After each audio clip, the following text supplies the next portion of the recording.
And I'm back with more Bloodborne board game content for you. We've got lots of Bloodborne content coming up now, and we're going to start here with the Forsaken Cainhurst Castle Expansion from the board game. And, you know, I'm not much of an unboxer, but I will do a quick opening for you. And in the box, we get some tiles for areas. Wonderful. We get some cards and things, but who cares about all that? Let's look at the minis that come with this expansion. We get a blood liquor. I've had to look at all the cards, by the way, to make sure I get all the names correct. We have the little candlestick waving boy, candle waving boy church Cain's servant. We have the Forsaken Spirit stabby stabby, which I'm pretty sure is the exact term on the card here. We have the Castle Flasher, the Lost Child of Antiquity. We have the Sekiro-ass looking Vile Blood Knight. We also have the Lady of Honor herself, Annalise, the Queen of the Vile Bloods. And Chief Keef himself, Martyr Logarius.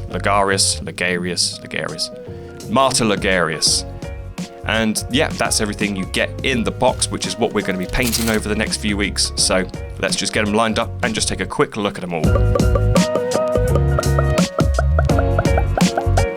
Very nice.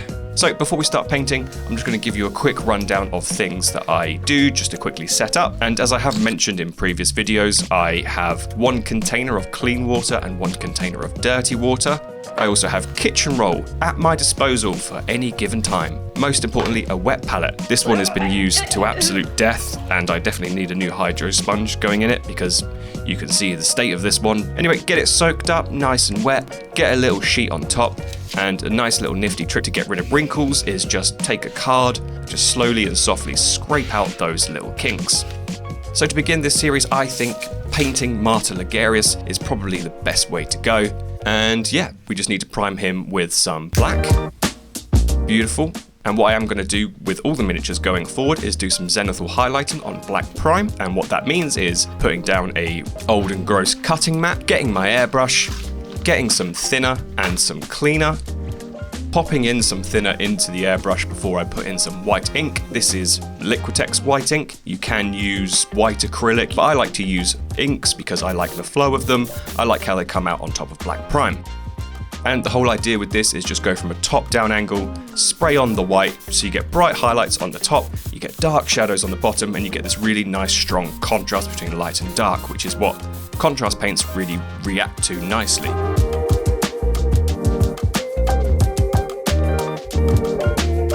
So saying that, we will start off with a contrast paint to base the cloak, which will be some Skeleton Horde contrast paint. And this is just a nice light kind of bone colour, and I think putting the lighter colour down first on the cloak I think is probably the best way to go, because then I can layer up different tones, different darker tones towards the bottom, create more shadows. It's easier to go darker than it is to go lighter with contrast paints because, you know, that's just how colours work. Also, another point to make when it comes to contrast paints is that I am also thinning them out with contrast medium. Contrast medium is just a nice thinner, just acts as a thinning agent for contrast paints. You can do any sort of ratio. The more medium you mix in, the thinner the paint is. Less medium, the more paint there is. You know, that's how it works. The next contrast paint I'm going to use is some Talisar Blue. It's a really kind of bright blue that will go on the cape that he has. Now, bearing in mind that, yes, I do get told in other paintings, things that I do, that I make the characters a bit too colourful and bright than what they should be, but, you know, I like colourful looking miniatures. You know, if I was going to make them all Bloodborne and Dark Souls colours, they'd all be grey and black and dull, you know? So I like to make them colourful and still kind of stick within the same colour theme. So if I start with some Talisar Blue, which is quite a vibrant, bright contrast paint, I can at least go back with some darker paints and sort of bring the tone down. But this is a nice sort of vibrant colour to start off with.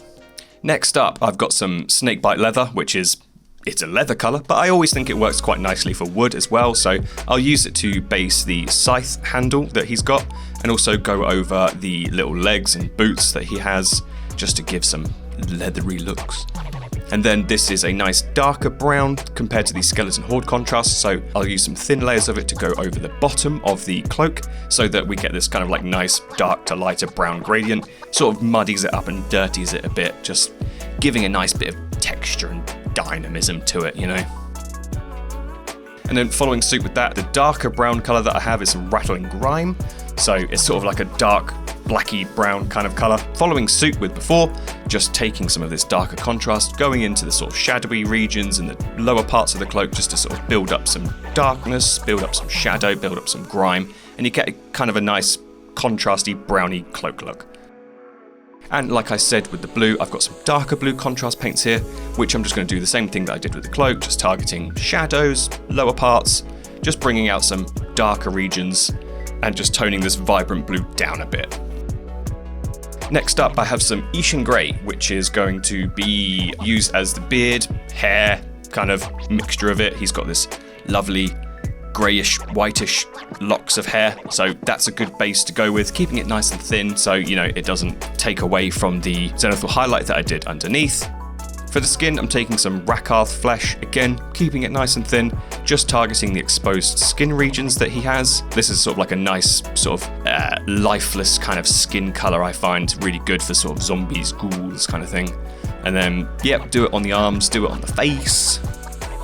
Then I can take some Gehenna's gold paint, and I'm just tickling that onto the sort of jewellery that he has, the little pendants and the necklace, also onto the crown as well.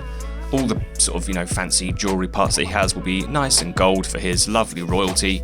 Onto the hilt of the sword as well. Hilt's the right word, I think, yeah. Onto the hilt of the sword, so it's all golded up. And then I can take some Iron Warriors, which is a nice dark silvery metallic gunmetal kind of colour, which will go onto the actual blade of the sword. And onto the blade of the scythe. Is it a blade? Yeah, the blade of the scythe. Then some Targor Raid Shade, which is like a nice sort of reddish, deep kind of shader, which works quite well with gold. And it's always nice when the camera is in focus so you can actually see it. We'll let the shader dry and we'll take some of this Dark Reaper, which is a sort of darkish, grey kind of blue colour. Again, tone down that vibrant blue we have, give us a couple more different variations of highlight tone, and I can work in some darker sort of blacks into that to give us some more shadowy tones. And then also mix some white into the Ishan Grey and we can start building up some lighter hair tones for the hair and the beard. And I'll just do these sort of like little random thin strokes on different strands just to kind of build up a bit of interest and differentiation between different hair strands. Just trying to keep it nice and sort of non-uniform and just picking out brighter points to sort of make more highlighted. And I can take some white again, mix it into the Dark Reaper and just start building out some brighter highlights onto the higher areas of the cape, so that, you know, we get this nice contrast between the light and the dark blues. Then I can take some Lothan Blue, which is a very bright light blue, and I can use that to tickle in some jewels onto his crown. And then take some Mephiston Red, which is a nice vibrant red, and I can use that to tickle in the ruby kind of gems that are on his pendants and on his sword. And then a couple of little dabs of white will give a little bit of shine to these gems. And yeah, he's coming along quite nice, quite quickly. Some Mournfang Brown, and I can just dry brush that onto the scythe handle, just to give some browny highlights to him. And then some Necron Compound, which is a brightish, metallic kind of tone, and I can just tickle that onto the metal parts to give us some highlights. And then I decided to take some Wordbearer's Red, which is a nice burgundy kind of colour, and just sort of like detail in some sort of, you know, veins and stuff onto his skin so it's not just one tone. Get a bit of interest. And that's kind of him. That's Martyr Logarius done. So that is 1 out of 19 videos, I think. 19 that I've got lined up. Coming up for all the Bloodborne board game stuff. That's the kind of format I'm going to be following going forward with doing these. I'm going to try and do a bunch of videos a week up until the run up for Christmas and going into the new year. So stick around, we'll be getting a lot more Bloodborne board game content coming your way. And consider subscribing to the Patreon if you want to support this channel. We've got a lot of good things coming out over the next few months, and there's lots of behind the scenes content. And yeah, thanks very much for watching, and I'll see you next time for more Bloodborne stuff. Cheerio, pal.